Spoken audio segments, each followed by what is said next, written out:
Assalamualaikum warahmatullahi wabarakatuh. Jadi di video kali ini, seperti video sebelumnya, yaitu video pembelajaran secara daring, yang dimana video ini saya uploadkan ke akun YouTube saya. Tujuannya untuk seperti yang di basis data, ketika ada mahasiswa yang belum validasi ya. Jadi kalau ada mahasiswa yang telat, mungkin bisa menyimak pada pertemuan pertama ini yang ada di mata kuliah matematika diskrit ya. Oke, kita langsung saja di mata kuliah matematika diskrit.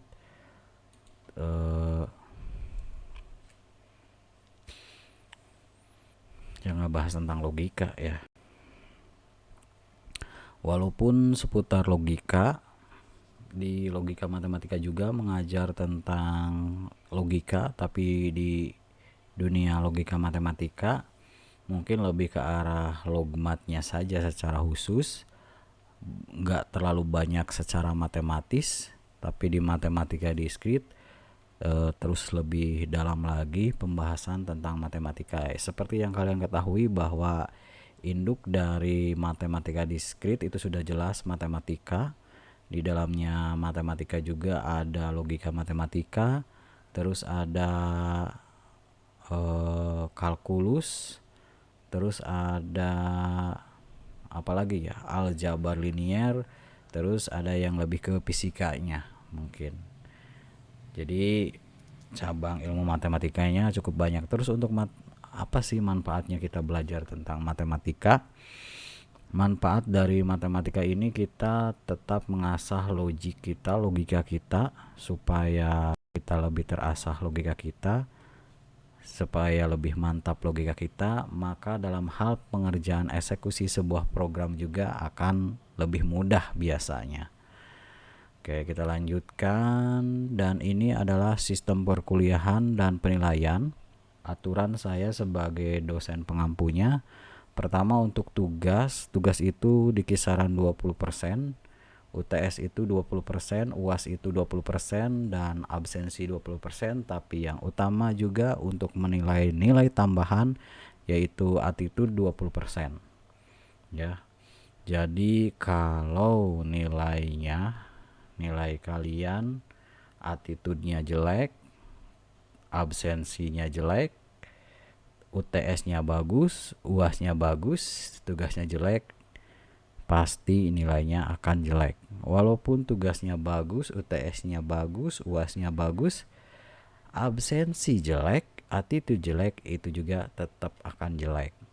Walaupun nilai UTS sedang-sedang saja, UAS sedang-sedang saja, attitude-nya baik, absensi baik, tugas juga masuk, itu mungkin bisa jadi nilainya juga baik ya. Tapi kalau 100% keseluruhan kalian mempunyai itu, dipastikan keseluruhan nilainya 20% semuanya maksudnya, maka nilainya ada kemungkinan bisa A ya. Oke, kita lanjutkan di pengantar matematika diskrit kali ini ya, diskrit matematik. Jadi di sini saya paparkan secara garis besarnya saja. Mari kita baca bersama-sama tentang matematika diskrit atau diskret ya. Adalah cabang matematika yang membahas segala sesuatu yang bersifat diskrit. Ya, diskrit di sini artinya tidak saling berhubungan atau lawan dari kontinu, terus-menerus ya. Objek yang dibahas dalam matematika diskrit seperti bilangan bulat, graf, atau kalimat logika tidak berubah secara kontinu tetapi memiliki nilai yang tertentu dan terpisah. Beberapa hal yang dibahas dalam matematika ini adalah teori himpunan, teori kombinatorial, teori bilangan, permutasi, fungsi, rekursif, teori graf, dan lain banyak hal. Dan saya tekankan kembali untuk masalah RVS yang sudah saya upload, yang sudah saya isi, ada menutup kemungkinan ketika di mata kuliah selanjutnya saya bisa mengupdate RPS terbaru atau mendelete atau menambahkan RPS-nya. Soalnya saya sesuai acuan dari KKNI agar sesuai lah pada intinya ya. Kita lanjutkan kembali.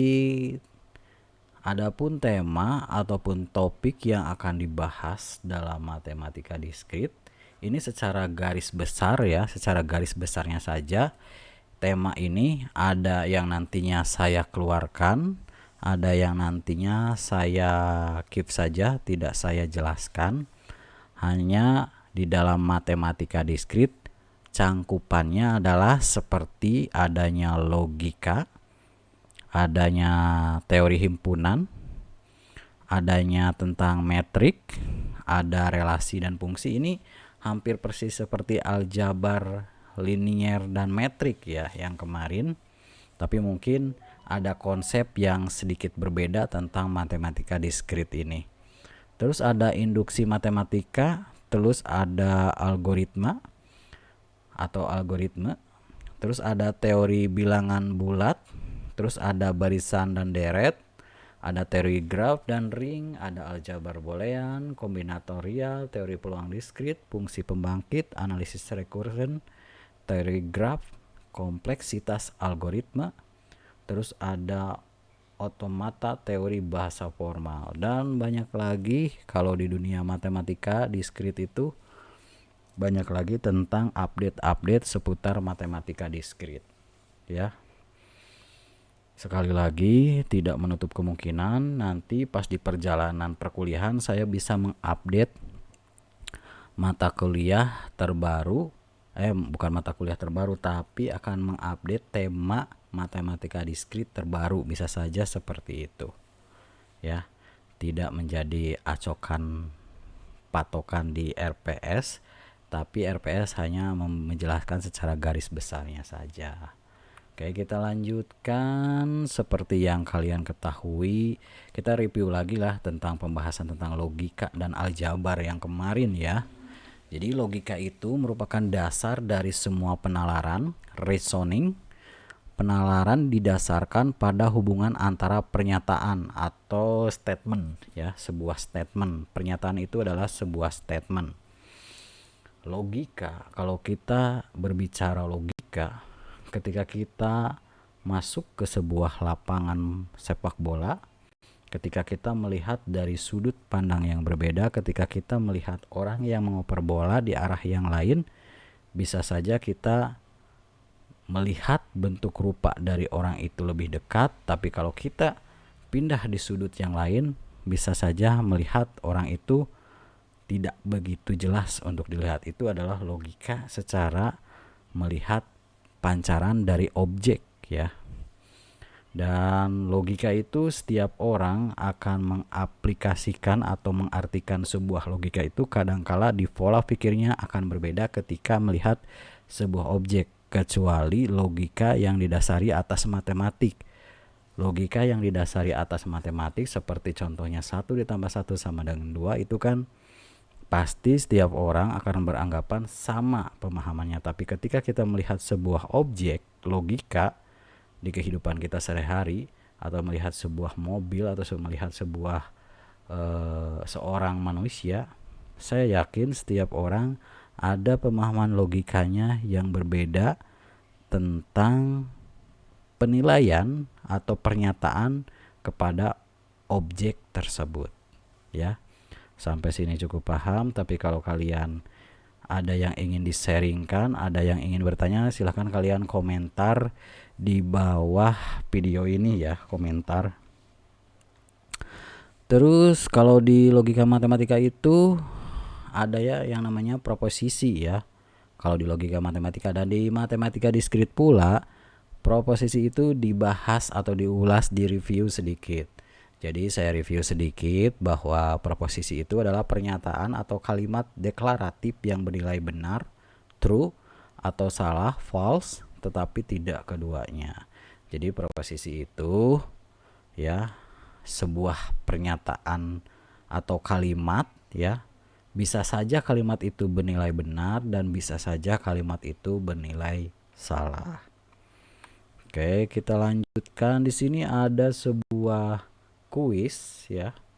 Ada sebuah kuis yang menerangkan di sana ada contoh visualisasi gambar ya, atau contoh sebuah gambar yang dimana kuis kali ini adalah gajah lebih besar daripada tikus ya. Di sini ada gajahnya, di sini ada tikusnya. Jadi ada sebuah pertanyaan, apakah ini sebuah pernyataan? Apakah ini sebuah proposisi? Apakah nilai kebenarannya dari proposisi ini? Ya, ini kuis bagi kalian. Apakah ini sebuah pernyataan? Ya, ini adalah sebuah pernyataan. Gajah lebih besar daripada tikus. Apakah ini sebuah proposisi? Ya, sebab proposisi itu adalah pernyataan gajah lebih besar daripada tikus. Apakah nilai kebenaran dari proposisi ini? Benar, karena nilai sebuah kebenaran bahwa secara logika bahwa gajah itu lebih besar daripada tikus. Sampai sini cukup jelas bagi kalian. Jika ada konsep lain yang kalian ingin share, silakan kalian berkomentar di kolom komentar di video kali ini ya. Kita lanjutkan lagi. Saya berikan lagi sebuah kuis. 520 lebih kecil dari 111. Bagaimana menurut kalian? Apakah ini sebuah pernyataan? Apakah ini sebuah proposisi? Apakah ini nilai kebenaran dari proposisi? Maka jawabannya ya. Maka jawabannya, apakah ini sebuah pernyataan? Ya. 512 lebih kecil dari 111. Ini sebuah pernyataan. Apakah ini sebuah proposisi? Ya, ini sebuah proposisi. Apakah nilai kebenaran dari proposisi ini? Salah ya. Ini sudah jelas secara logika, nilai dari kebenaran ini adalah salah ya. Kita lanjutkan kembali ya.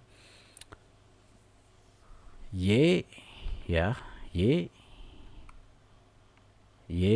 lebih besar daripada 5 ya. Apakah ini sebuah pernyataan? Apakah ini sebuah proposisi? Ya. Ya, apakah ini sebuah pernyataan? Ya, betul sekali, ini adalah sebuah pernyataan. Apakah ini sebuah proposisi? Tidak, ini bukan proposisi, karena proposisi itu adalah sebuah pernyataan. Sedangkan yang ditulis di atas ini bukan pernyataan. Nilai kebenaran dari pernyataan tersebut bergantung pada Y. Nah, kenapa ini tidak disebut proposisi? Tapi nilainya belum ditentukan. Karena nilainya belum ditentukan, pernyataan ini kita sebut sebagai fungsi proposisi atau kalimat terbuka. Seperti itu ya. Jadi kali ini kita mereview menggabungkan antara aljabar sama logika matematika yang diimplementasikan di matematika diskrit. Terus lagi kuis ya, permainan lagi. Sekarang tahun 2021 dan 99 lebih kecil daripada 5. Apakah ini sebuah pernyataan? Ya. Apakah ini sebuah proposisi? Ya. Apakah nilai kebenaran dari proposisi ini? Salah ya. Salahnya sebelah mana? Karena salahnya ada di angka 99 lebih kecil daripada 5 ya. Seperti itu. Di bawah ini yang saya review ya. Jadi semua pernyataan di bawah ini adalah proposisi semuanya. Jadi 13 adalah bilangan ganjil, Soekarno adalah alumnus UGM, 1 tambah 1 sama dengan 2, 8 akar kuadrat dari 8 tambah 8, ada monyet di bulan, hari ini adalah hari Rabu, untuk sembarangan bilang bulat N X0, maka 2NA adalah bilangan genap ya. Terus X tambah Y sama dengan Y tambah X, untuk setiap X dan Y bilangan real ya. Ini adalah sebuah pernyataan dianggapnya proposisi ya. Terus yang ini adalah pernyataan yang bukan proposisi. Yang pertama, jam berapa kereta api Argo Bromo tiba di Gambir ya. Istilah gelas tersebut dengan air, isilah gelas tersebut dengan air, X tambah 3 sama 8, X lebih besar daripada 3. Kesimpulan proposisi adalah kalimat berita. Ya, jadi kesimpulannya untuk proposisi itu harus kalimatnya berita. Kenapa yang di atas 4 poin ini tidak dianggap proposisi? Terus proposisi dilambangkan dengan huruf kecil PQR ya. Jadi sebenarnya proposisi itu tidak harus dilambangkan VQR, bisa aja ABC ya. Untuk proposisi itu tergantung kita melafalkan, sebab saya melihat dari beberapa versi buku tidak hanya harus menuliskan VQR, V-nya adalah bilangan ganjil, Q-nya adalah Soekarno adalah ini, R-nya adalah, tidak harus seperti itu. Terus mengkombinasikan proposisi ya.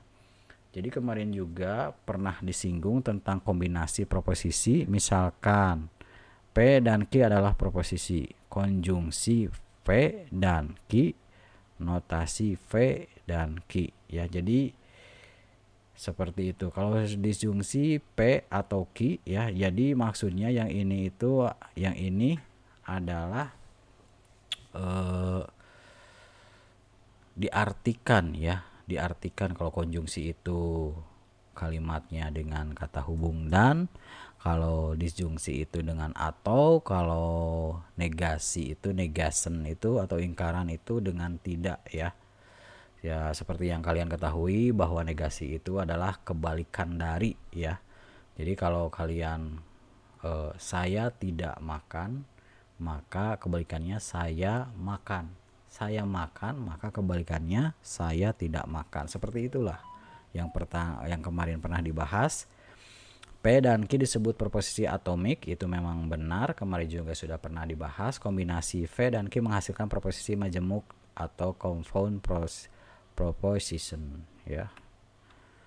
Sekali lagi Pak, kenapa kita ngebahas hal yang seperti ini Pak? Sebab di matematika diskrit pula ada yang ngebahas pembahasan tentang logika ini. Walaupun pembahasan logikanya ini masih seputar gabungan aljabar sama logika matematika ya. Ini ada satu pertemuan yang mereview sedikit tentang hal itu ya. Diberikan contoh sebuah proposisi ya. Ini contoh. P-nya itu hari ini hujan, Q-nya itu murid-murid diliburkan dari sekolah. Ketika kita pakai apa ini? Pakai konjungsi ya. Ketika kita pakai konjungsi ya. Ketika kita pakai konjungsi, maaf ya, agak ngelag ya tadi. Ketika kita pakai konjungsi V konjungsi Q, hari ini hujan dan murid-murid diliburkan dari sekolah, itu adalah kalimatnya. Terus yang ini adalah disjungsi, maka kalimatnya adalah hari ini hujan atau murid-murid diliburkan dari sekolah. Nah, ini adalah disjungsi. Terus untuk ingkaran, tidak benar hari ini hujan atau hari ini tidak hujan. Itu untuk ingkaran atau negasi. Jadi ketiga poin ini mengkombinasikan proposisi. Ini adalah contoh mengkombinasikan proposisi dengan tiga proposisi konjungsi, disjungsi, dan ingkaran. Terus ada lagi, diketahui proposisi berikut. V-nya itu adalah pemuda itu tinggi, Q-nya itu pemuda itu tampan. Nyatakan dalam bentuk simbolik ya. Pemuda itu tinggi dan tampan. Jadi disimbolkan karena dan ini ya, dan lihat dan itu berarti konjungsi ya, dan itu konjungsi, maka P konjungsi Q, seperti itu. Terus pemuda ini tinggi tapi tidak tampan, maka P konjungsi negasi ki, seperti itu dibacanya ya. Dan seperti yang C juga, pemuda ini tidak tinggi maupun tampan. Jadi ini negasi P konjungsi negasi ki, seperti itu. Dan seterusnya lah ya. Ini untuk tabel kebenarannya ya. Seperti pernah dibahas sebelumnya di logika matematika tentang tabel kebenaran, ada V ki ya, V konjungsi ki, V apa ini teh, disjungsi ya, saya lupa lagi. Ya disjungsi, aduh ya.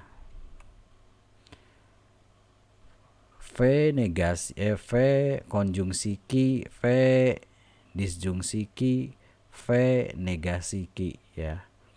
Ketika V-nya true, true, false, false, maka Q-nya true, false, true, false, maka didapat true, false, false, false. Ketika P-nya true, true, false, false, Q-nya true, false, true, false, maka didapat true, true, true, false. Dan ini untuk negasi ini adalah kebalikannya dari P ya. Jika P-nya benar, maka negasinya salah. Jika P-nya salah, maka negasinya benar, seperti itu ya. Yang pernah saya jelaskan kemarin di logika matematika, tapi ada sebagian yang tidak mengikuti logika matematika ya. Contoh misalkan ya, P17 adalah bilangan prima. Itu memang benar ya, untuk Q bilangan prima selalu ganjil, itu salah. Jadi ketika P konjungsi Q ya, 17 adalah bilangan prima dan bilangan prima selalu ganjil, salah. Jadi benar, salah, benar. Jadi yang mana? Jadi yang mana di antara ini? Nah, tebak yang mana di antara ini? Antara benar, salah, salah. Antara benar, salah, salah ya. Oke. Benar, salah, salah. Oke. Kita lanjutkan. Mohon maaf agak sedikit ngeloading sebab visinya terlalu banyak bahasa pemrograman, jadi cukup ngeloading. Untuk pindah, udah pindah. Contoh yang nomor 6, bentuk tabel kebenaran dari proposisi majemuk ya, seperti ini. Ketika kalian menemukan kalimat seperti ini, maka perlu dipecah seperti ini ya. Coba kalian perhatikan ya kalimat yang ini ya. Kalau posisinya 1, 2, 3, 4, 5, 6, 7, 8, maka dalam P-nya itu true-nya itu harus 4, false-nya itu 4.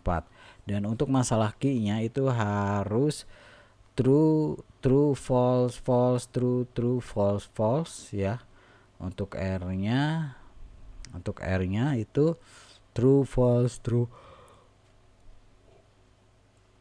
true, false, true, false. Dan ketika P konjungsi Q, maka didapat P konjungsi Q ya. Ini sini P konjungsi.